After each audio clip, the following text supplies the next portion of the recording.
Cool, whenever. Okay. Hi. Hi. How are you? Good. How are you? Good. How was your day? My day's been really good. Yeah. I had one of those pretty easygoing days where I just got a lot of stuff crossed off my list of things to do. No classes or anything? Mm-mm. Did you have class yesterday? Yeah, I did. How was that? It was good. I love Cyrus's class. Mm-hmm. He's so cool, and I thought he brought a really inspiring speaker in.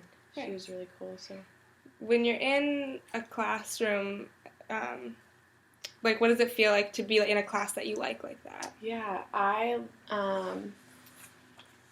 it feels like I love when my attention is wrapped up in the class. Mm-hmm. When I'm just feeling focused and there's a little bit of adrenaline going. Mm-hmm.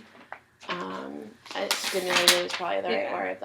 I want to hear what people, mm-hmm. actively listening and thinking, coming up with questions and being should I ask that? No, I can answer that on my own. Yeah. Just being involved feels really good. That's really cool. Mm-hmm. That's really interesting.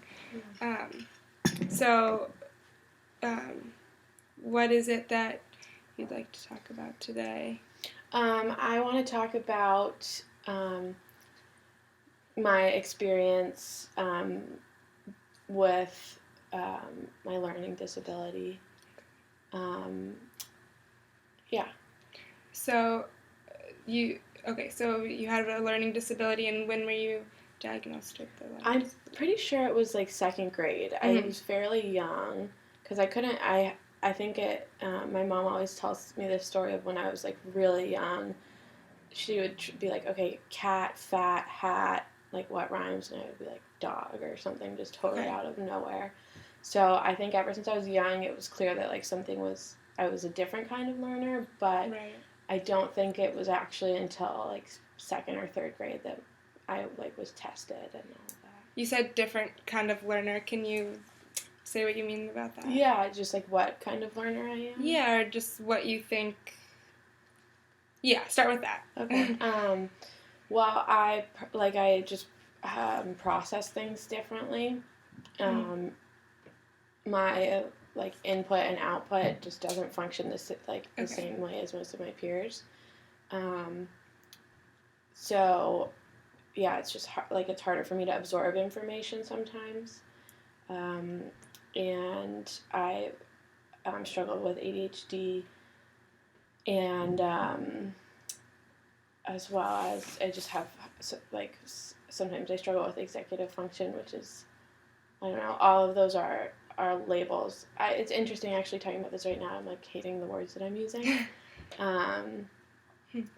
But yeah, so that's. Can you speak a little about why you're hating the words you're so using? when you first asked me, I was thinking I don't know if you've heard people say instead of disabilities, different abilities, mm-hmm. but it's a mouthful to say my learning different ability. It's not really a phrase, but I really believe in using language that empowers you as opposed to the opposite. So when you were throughout your schooling, did you feel that people were not using those empowering words? Yeah, definitely until I got to college. Really? Until last year. Wow. When I left UVM for a while and then came back, I started to really figure it out. But yeah, it's complicated. I transferred high schools. My sophomore year, I was failing classes in high school, and my mom was you got to have more options for your future than a terrible report card allows. So I transferred to this independent school where all my classes were one-on-one, which was really cool. A great academic experience just because it was so I totally owned it. And I felt like I had overcome my learning disabilities. Right. And had squashed them and got rid of them. And I felt like I had learned how to learn. I remember writing that in my college applications. And then I got to college, I got to UVM and was oh my god, I didn't overcome anything. Shit, I'm back at this and I can't do it. It was a pretty humbling year of trying to figure it out. So I worked with a lot of people and kind of gathered a lot of resources, which was helpful. But I've always just had the process of being. My mom used the analogy trying to fit a square peg in a round hole. So it's always been this like you have to change. You have to like. I fall more on the don't side than the do side. You know, Right. A lot of the language surrounding that stuff is like more negative than positive, which I think is where I started that whole tangent. Oh, interesting. Okay. It sounds really like a tough experience through education, which is supposed to be, a learning experience and an experience where you're growing and you feel like people are supporting you, and so I understand why that it would be in kind of like an adverse experience. I have a general question, like, what do you, I guess, in general, how do you define learning, or how do you define learning? Yeah, I think of learning as one of the biggest things that I don't like about the traditional like public education or education model is that there's these sanctioned learning spaces. Like you have math, and that's where you learn math for 1 hour, and then you go home and you do 1 hour of math homework, and then you close the book and you're done learning. Like math is over. But in my opinion, and I think in reality, like I'm having a conversation with you that's extremely informative. Like I'm learning a lot by,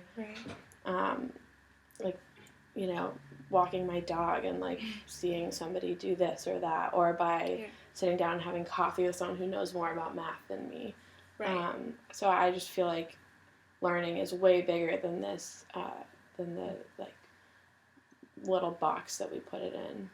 Can you remember a time where you felt like you like learned something and you felt like really empowered by what you learned? Yeah, after I graduated high school, I took a year off, and that was like, and any time I've spent traveling that I've done has been like really profound learning experiences, packed full of like more full than just every day is what I'm thinking of, because being immersed in a different culture that is so different from my own makes me, it makes you question simple things like turning the faucet on to brush your teeth, I'm wondering, the different culture that you experienced, how did they view education and view learning?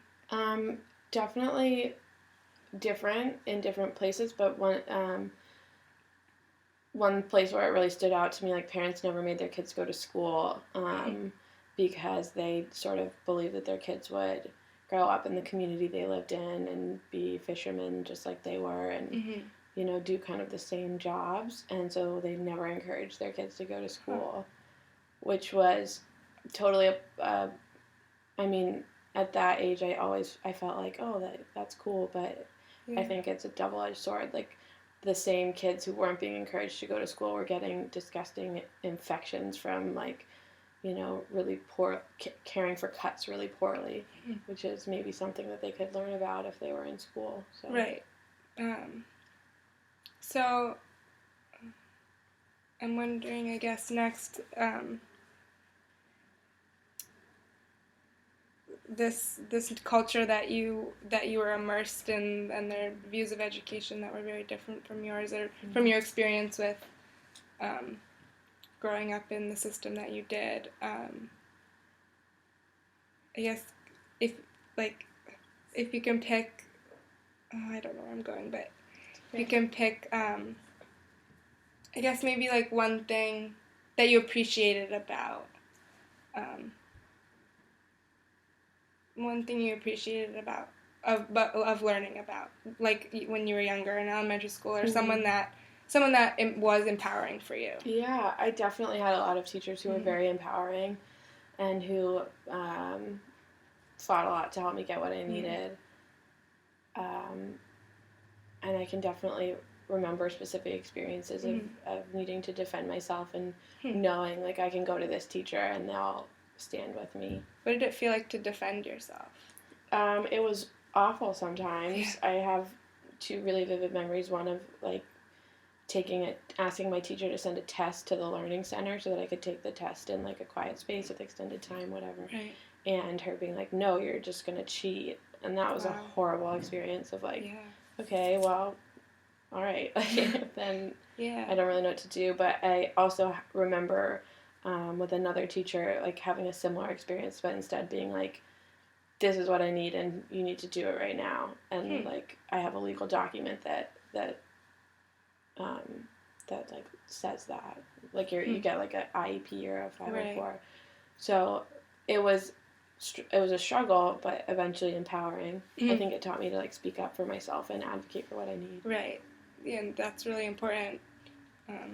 That's a really important thing to have all throughout your life.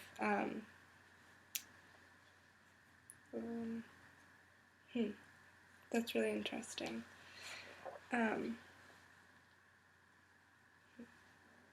It's interesting. Some people, I've heard them say like, thinking about, this is like sort of a general statement, but people who have been through some kind of struggle or another being like, oh, I'm grateful for this because it made me who I am today. Yeah. I think there are some situations where it's like, I am grateful for having those challenges, as minor or as monumental as they felt or actually were. But there are also times where it's like, I just wish I didn't have that challenge, you know? Yeah. What about like, is it like a regret, or do you feel like you wish something was different, or what? Yeah, I wouldn't say regret as much as just like, but regret is sort of a good word, but it's like regretting something that you couldn't control. Yeah. Right. Right. I'm thinking about, yeah, I don't think there's a word for it, but it's like regret, but also like acceptance and just like the what if questions that we all ask, and you're like, why am I asking what if? I don't know what if. Right. So now in your life, you're in college and you're in the education system. Do you feel like you've accepted and you're living with? How do you feel about where you are now in your education, and whether or not the learning disability has given you kind of like a lever, or? Yeah, I feel, as far as the first part of the question, where I am now, like, I feel good about where I am. I feel like I have a lot of opportunities to engage and pursue learning outside of the like traditional experience expectations, and I feel like I have good resources and opportunities. So, and I feel like I've made an active choice to be where I am now, which is sort of empowering me. Yeah, that's important. And I think that being involved with like the disability services at UVM is interesting, like on a sociological level, to see what it's like in that office and the way they present themselves. Like, I'm just more interested in that side of it than using it like as a lever, as you mentioned. Although I do feel like it's a really good like tool to have in my life. Are you, just for clarification, do you work in the services, or are you using the services? Oh, okay. Yeah. Okay. Working with Access is in like, I have an if you are in Access, you have like a person who's your like case manager. Okay. But they don't call it that. You call it a case manager in like high school or middle school. Okay. She's just my advisor, so I meet with her, and usually sometimes we just end up like griping about the system together. Yeah. It's interesting to talk to someone whose job is to help students with this really specific thing, and yet she's sitting there like half the time saying, well, my hands are tied, like there's nothing I can do for you. Yeah, it's crazy. I have like a laundry list of things I could complain about. So to end on a little positive and motivating note, if there was one thing you could do to work towards a change in the services, what do you think it would be? In the services at UVM? Yeah. I think that it would be really cool. I think maybe like training for professors, because professors aren't always trained as teachers. They're trained in history or English or biology, whatever it is. So I think having some system for professors to understand, like, this is where students are coming from, this is what students are experiencing, and this is how humans learn. Like, those things could be really helpful for students. Yeah, for everybody. And everybody learns differently. So. Yeah. Yeah, that's really interesting. Thank you for sharing. Yeah, thanks for talking to me. Yeah. Because I know it's a hard experience to share, so thank you. cool. That was great. You were like ending and we were like, oh, okay. Yeah. I think it was long enough, totally. I don't know. Yeah, I didn't know. Yeah, I no, that felt was